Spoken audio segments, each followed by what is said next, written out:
Okay, this video is going to help you with decimal place value. It covers several 5th grade standards, and it's kind of the introduction to decimals as seen in 5th grade. So one thing that you need to really keep in mind is that students should know their place value chart. They need to know those units in order. In 5th grade, we cover from millions all the way to thousandths. And it's extremely important that students know the order of their units. One thing that I like to tell my students is look for that THS. If you see that THS, that's a hint or a clue to you that it belongs behind the decimal. Something else that I really want to point out is reading decimal numbers. So let's say we have this number here. The way we read a decimal number is we use the word "and" to describe the decimal. So I would read this as 3 and 62 hundredths. I know that when we were growing up, or the way that we were taught, we often use the word point. However, point is a term that is used in geometry and used on number lines, so it brings up a totally different meaning when the word point is brought into math. A lot of times I like to tell people to think about money. We don't say, I have $3.62.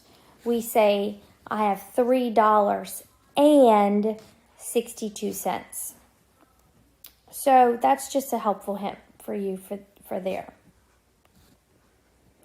Okay, so moving on. There are multiple ways of writing a number. Typically, students write in standard form, which means strictly the number. There's also unit form, word form, and expanded form. And these are the ones that we cover in 5th grade as represented by this standard 5 MBT A3A. So standard form is basically writing a number as is. It's just numbers only. So we may have 16 and 32 hundredths. That's standard form. Okay.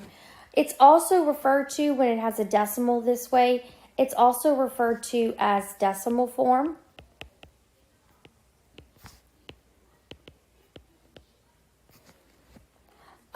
Or if we write it as 16 and 32 hundredths, this would be fraction form.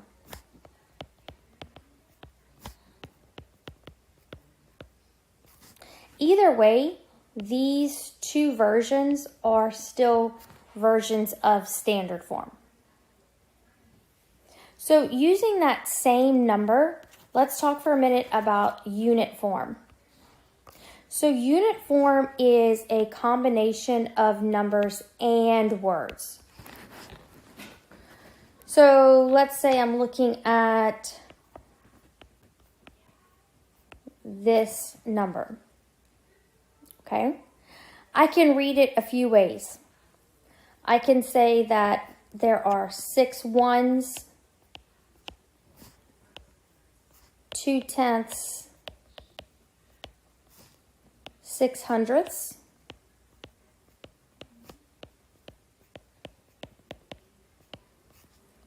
I can also say that there are 6 ones and then 26 hundredths.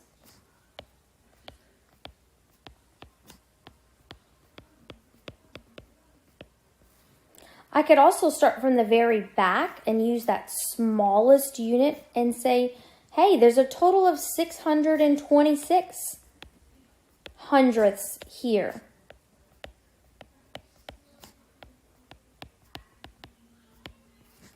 So this is a combination of both numbers and words, or numbers and units.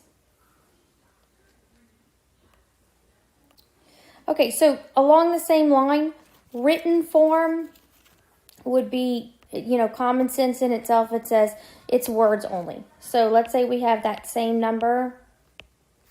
I'm going to write this as just as if I was speaking it. So word form is really the way in which you would speak this number. So I would say 6 and 26 hundredths. And again, that word and is extremely important because that tells me that there is a decimal here. If I don't put the word and, it could be a completely different number. It can easily get confusing. You want to have the word and. Many times when my students are converting from word form into standard form, I tell them to first search out the word and. So let's say students are giving something that says 26 and 308 thousandths.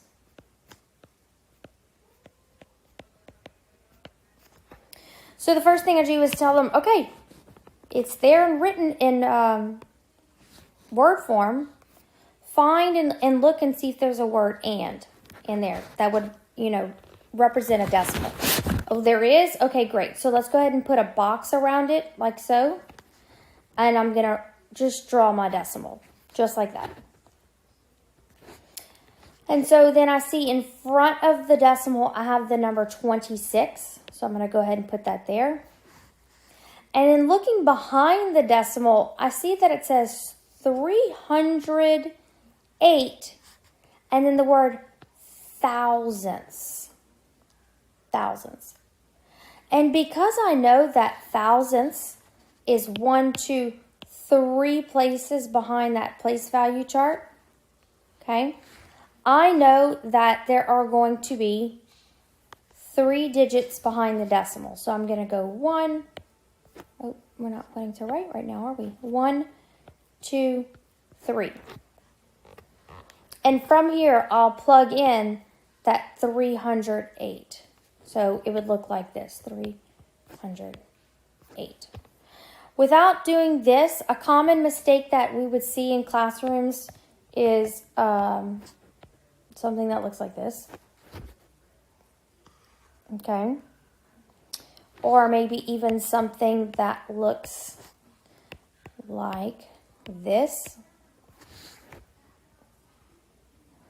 So I tell my students to go ahead and put those lines there and then fill in the blanks, and it helps.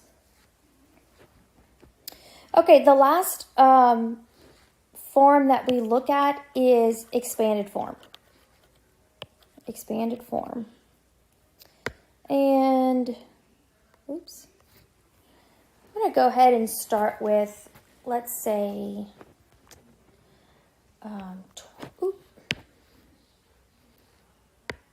let's go ahead and start with something that students are familiar with. So let's look at 126.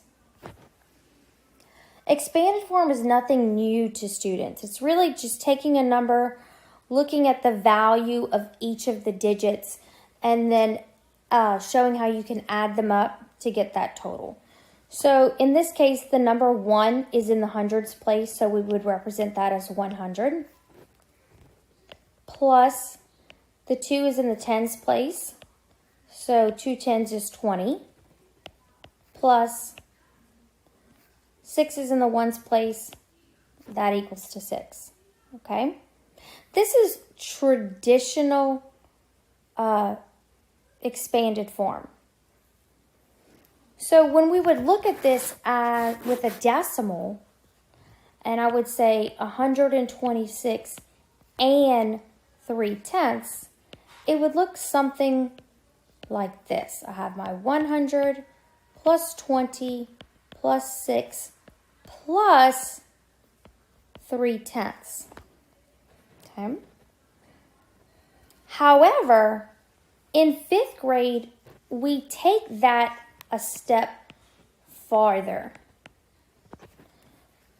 And we want to show how the digits are related to the actual units. And in order to do that, I start here with my 1. And as we said earlier, 1 is in the hundreds place. So instead of writing 100, I'm actually going to write 1 times 100. The next one is 2, and it's in the tens place. So as we said earlier, that would be 20. But instead of writing 20, I'm going to go ahead and show this as 2 times 10. My next digit is 6, and it is in the ones place. So I'm going to show that as 6 times 1. And then my final digit is here in the tenths place. So that's going to be represented as 3 times 1/10. Now, this can look like a lot, and it can look overwhelming, and students can quickly get discouraged. So when students see something like this, I often tell them that before they try to solve or figure anything out, to go ahead and draw parentheses around just the multiplication parts.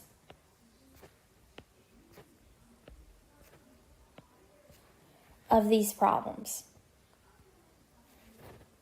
So this would be called expanded decimal form. Expanded decimal form. The other way in which we could use expanded form would be expanded fraction form.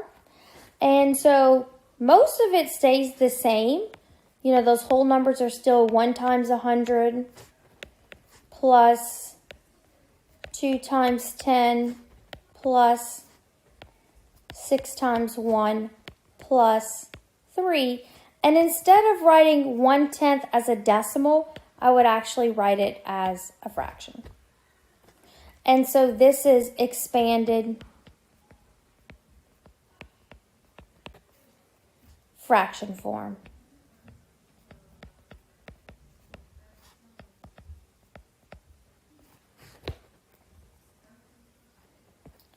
It's possible that on a test,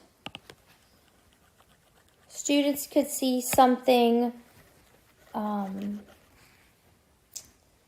let's see, here. Students could see something like this.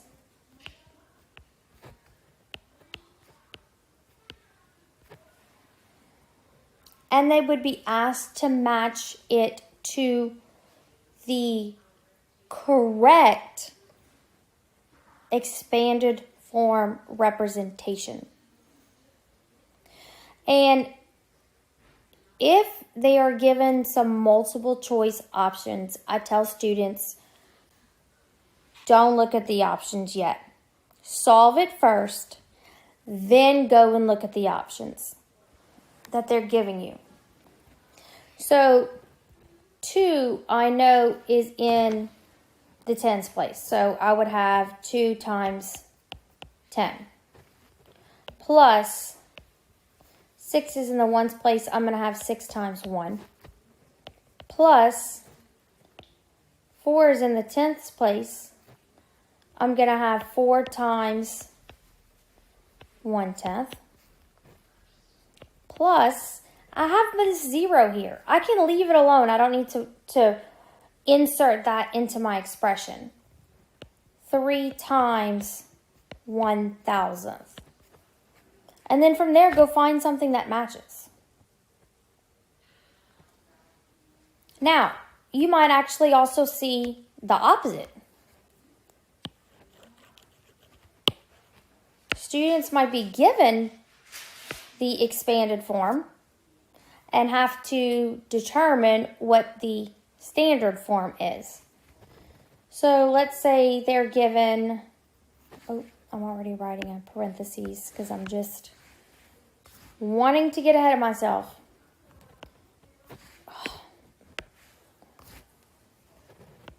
3 times 100 plus 1 times 10 plus 6 times 1 plus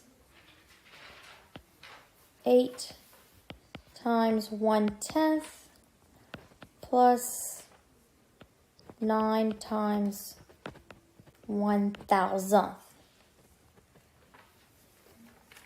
So again, what I'm telling kids is go ahead and find the multiplication expressions and put parentheses around them.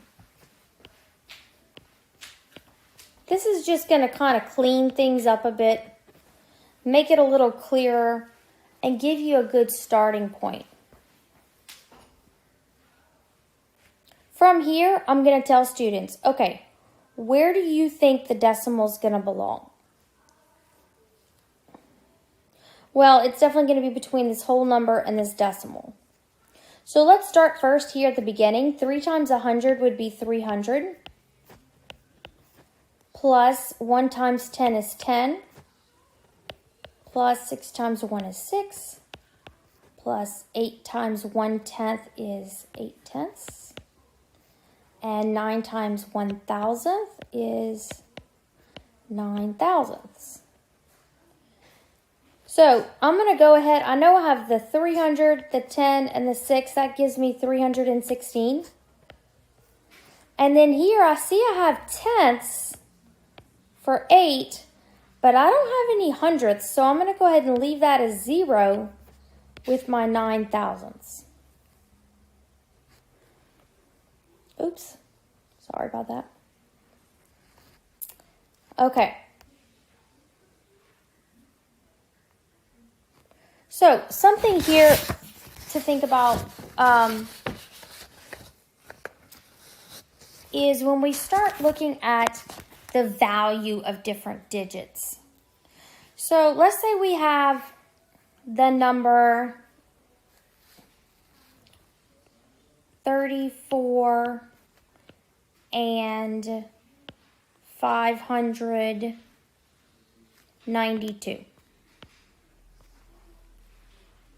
And I want to compare the value of the 4 right here to the value of the 4 inside of 19 and 346 thousandths.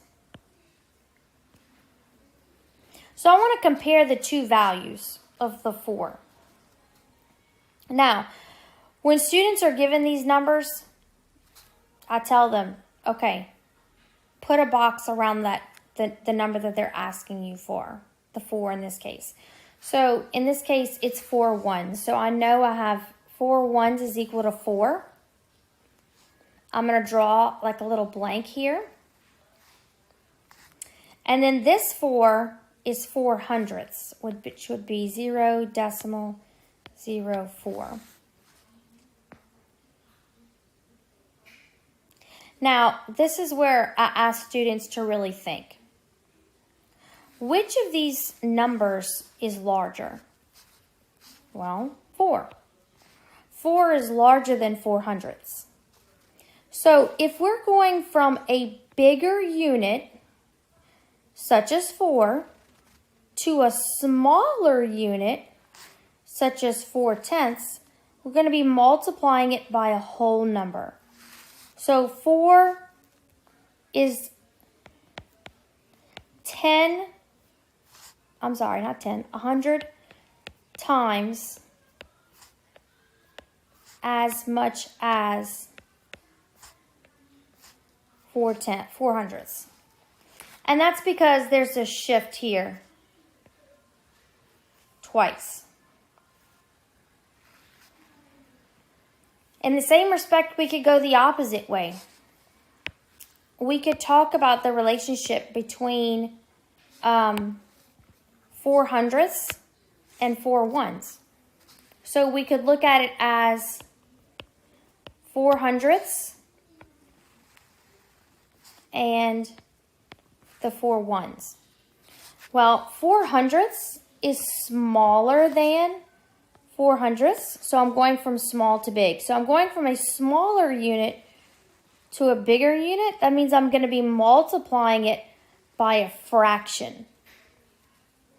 And because it's shifted twice from hundredths into ones, I'm saying that it's 100th.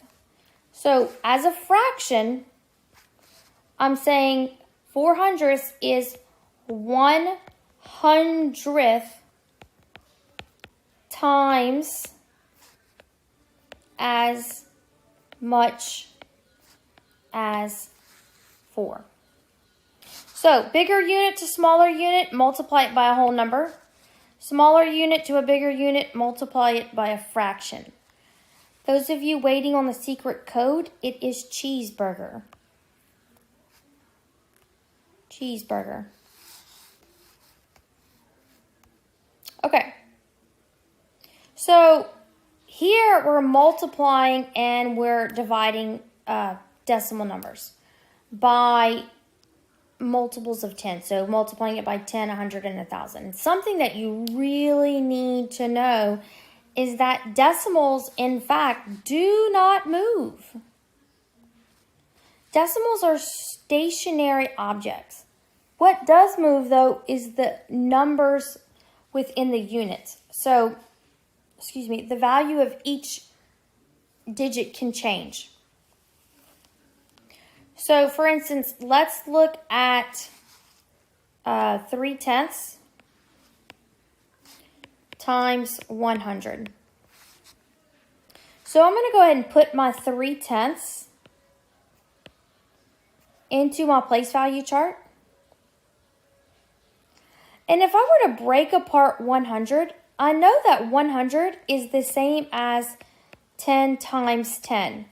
So technically, I'm looking at this as 3/10 times 10 times 10. And we know that every time we shift to the left on the place value chart, we're multiplying it by a whole number of 10. So multiplying it by 10.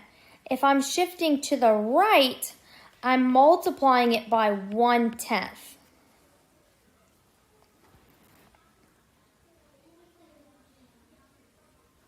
So, multiplying it by 100. So I'm going to shift it once because I'm multiplying it by 10. That'll put my 3 here in the ones place. And then I'm multiplying it by 10 again. And that'll put me with my 3 in the tens place. And of course, I go ahead and add that 0 in the ones. So 3/10 times 100 is going to be equal to 30. And we know that in order to help us rewrite 10 times 10, we can rewrite that as an exponent. So we could say 3/10 times 10 to the second power is equal to 30.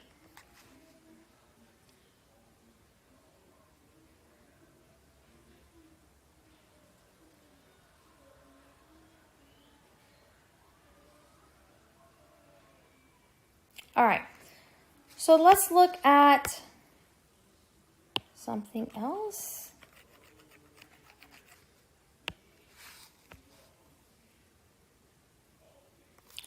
Now, I want you to think of the expression, let's say, 3 and 5800ths times 10 to the third power.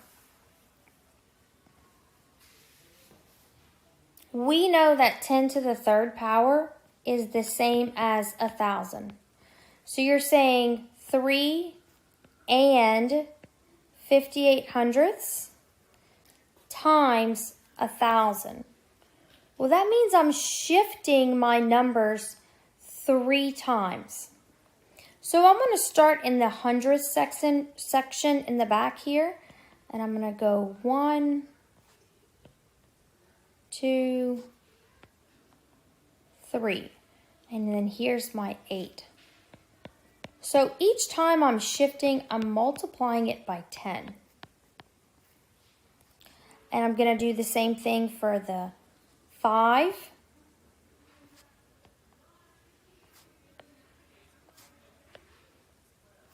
And the 3.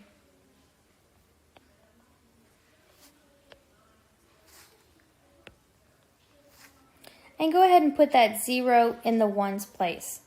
So I can say my answer to this would be 3,580.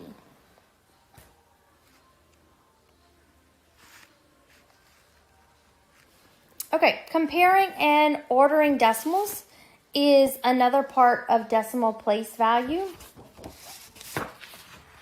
There are a few ways to look at comparing and ordering decimals. So let's start with comparing first. If I have 2 and 6300ths, and I want to compare that to 2 and 6800ths, I can absolutely use a number line. So the first thing that I want to do is see what the two of them have in common. Kind of like what the first number is that they have that's exactly the same. So they both have a 2 in the ones place. That's great. They both have a 6 in the tenths place. Okay. And then there's a 3 in the hundredths here. And the 8 in 100ths here. So I'm going to start with that 2 and 6/10 because they both have the 2 and 6/10. And I'm going to leave that as the first number. I'm going to say 26/10. So one more tenth than 26/10 would be 27/10 or 2 and 7/10.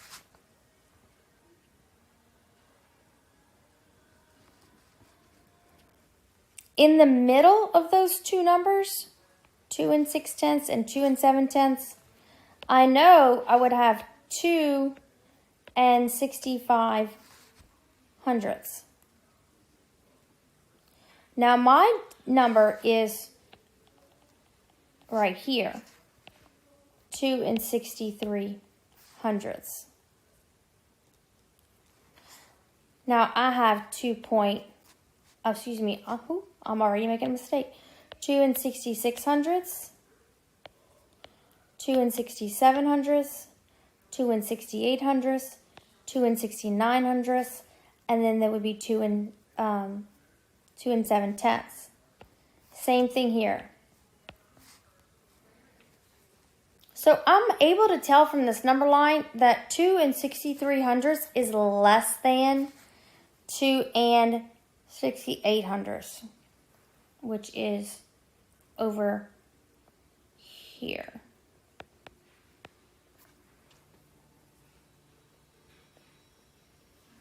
Now, that is just one way to do it with that number line. A way that I also like to show students is, we can compare by lining up the decimals. So let's say we are comparing 2 and 6300ths and 2 and 6800ths. I'm going to tell my students, line those decimals up. So 2 and 6300ths and 2 and 6800ths, just like you would be adding them. But instead, I'm going to be crossing numbers off. So starting from left to right, I see that they both have a 2 in the ones place, so I'm going to kind of cross that off. They both have a 6 in the tenths place. I'm going to go ahead and cross that off. Here's where they differ, and I ask students to kind of go ahead and circle these two different numbers. And the larger one is 8, so I'm going to kind of put a really big circle around it. So I know 2 and 63 hundredths is less than 2 and 68 hundredths because 3 hundredths is less than 8 hundredths. Now, I use the same method for ordering decimals. So coming up with several random decimals. Doesn't want to write. Come on. Let's try this. So let's say we're given 4 decimals. 2 and 63 hundredths. 2 and 1/10. 2 and 5 hundredths. And then 2 and 12 hundredths. Same thing. I'm going to tell students to start with that very first number, rewrite it here, and then take the next one. You're not lining up the digits. You're lining up the decimals. Keep going.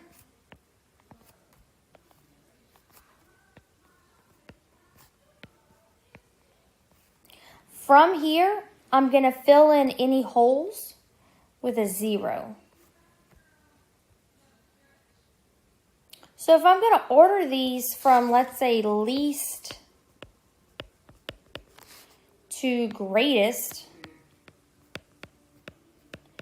I'm still starting off with the largest unit, the ones place in for this particular problem. So they all have a 2 in the ones place. I'm going to go ahead and cross that off and look at the next unit. Well, I see a 6, a 1, a 0, and a 1. Well, the 1 is definitely bigger than any of these. So I'm going to go ahead and put that on that greatest side. So 2 and 63 hundredths. And now that I have that, I'm going to go ahead and cross it off the list. And I know the least right here would be 2 and 5 hundredths.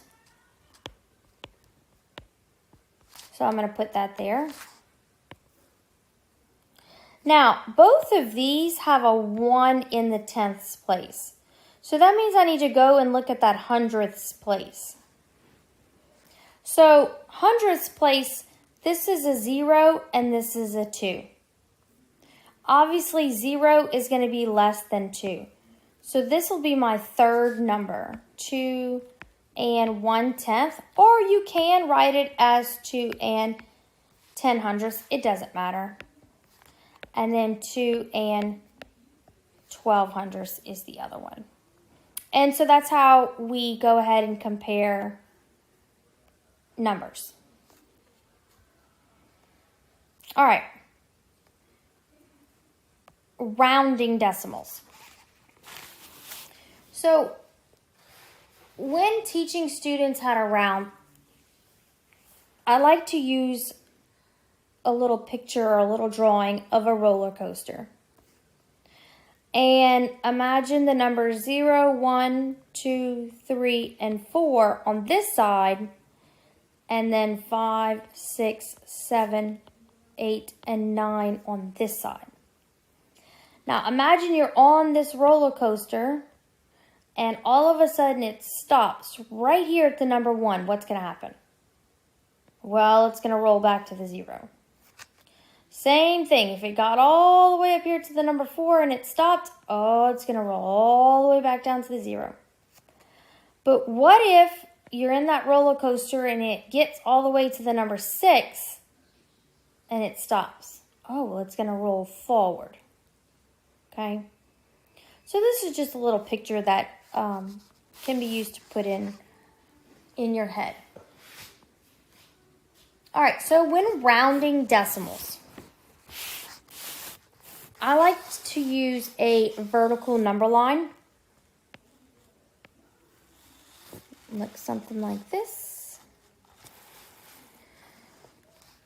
So let's say we have the number 12 and 4800ths, and I want to round that to the nearest whole number. Well, anytime you see that, that means whatever's in the ones place and in front. So you're basically rounding to the nearest ones place. Okay? So, what I like to do is grab whatever's in that ones place plus everything in front of it. And in this case, that's 12. So I'm going to write that in unit form. And I'm going to say, well, that's 12 ones.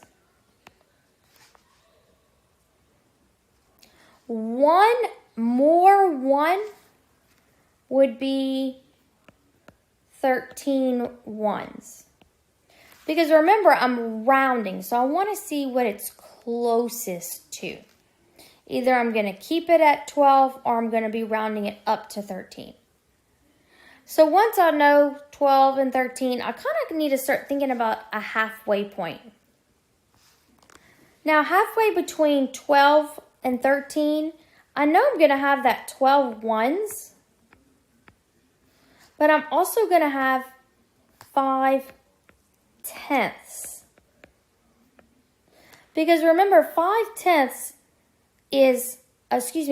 tenths equals 1 whole. So 5 tenths would be halfway between the 2 wholes.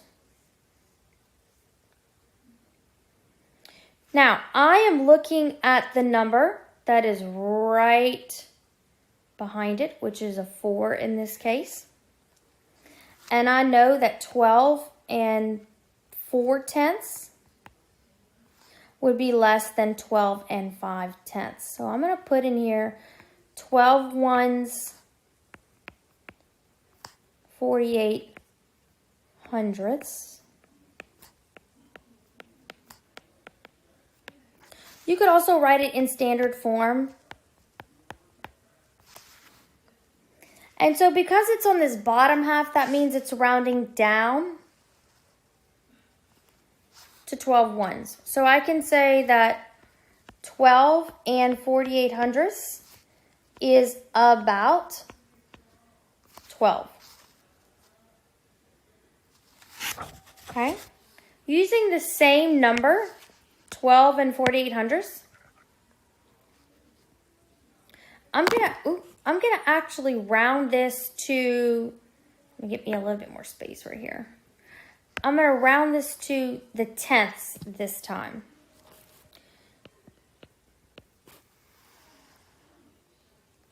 So looking at the number, if it's 12 and 48 hundredths, the number 4 is in the tenths place. So I'm going to grab that 4 and everything in front of this, and I'm going to say that that is 124 tenths. One more would be 125 tenths.